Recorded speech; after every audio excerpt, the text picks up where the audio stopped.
কাঁঠাল সোমবারে একটা তেজপাতা আর গোটা জিরা দিয়ে দিয়েছি, আর দিলাম কুচি করে একটা পেঁয়াজ। পেঁয়াজটা অল্প ভাজা হবে, দিয়ে দিলাম অল্প লবণ। পেঁয়াজটা অল্প ভাজা হবে, দিয়ে দিলাম অল্প লবণ। তারপরে দিয়ে দেবো একটা টমেটো। আমার কাছে এখন একটাই আছে, আপনারা বেশি হয়ে গেছে। এখন একটা টমেটো দিয়ে দিলাম। টমেটো দিলাম, টমেটোটা একটু নরম হবে। একটু নরম হয়ে গেছে, এখানে দিয়ে দিলাম টমেটোটা, কাঁচা লঙ্কা, আধা ইঞ্চি পরিমাণ আদা, একটা বড় পেঁয়াজ আর 2 চামচ মৌরি, সব একসাথে পেস্ট করে নিয়েছি। এখানে 2 চামচ জিরার গুঁড়া, 2 চামচ ধনিয়ার গুঁড়া, 1 চামচ ঝাল লঙ্কার গুঁড়া আর 1 চামচ কাশ্মীরি লঙ্কার গুঁড়া।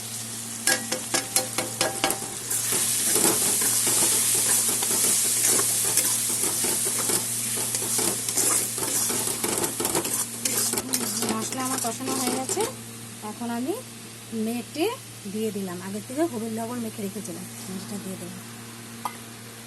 আর দিয়ে দিব কাঁঠালটা সিদ্ধ করে ভেজে রেখেছিলাম, সব একসাথে দিয়ে দেবো। লবণ হলুদ দিয়ে ভেজে রেখেছি, সব একসাথে কষাবো।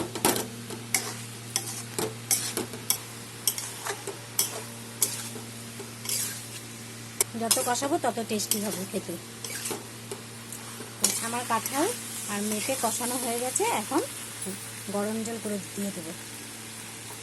গরম জল দিয়ে দেবো।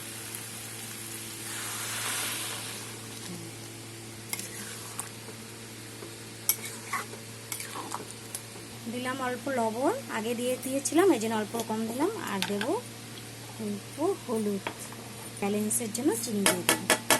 এখন ঝোলটা ফুটে উঠলে তারপর গরম মশলা দিয়ে গ্যাসটা অফ করে দেবো। মেটে দিয়ে কাঁঠাল রেডি। এখন গরম মশলা দিয়ে দিলাম। আমার মেটে দিয়ে কাঁঠাল হয়ে গেছে। তোমরা এরকম করে বানিয়ে খেয়ে বলবে কেমন হয়েছে। লাইক করবে, কমেন্ট করবে, শেয়ার করবে। Thank you.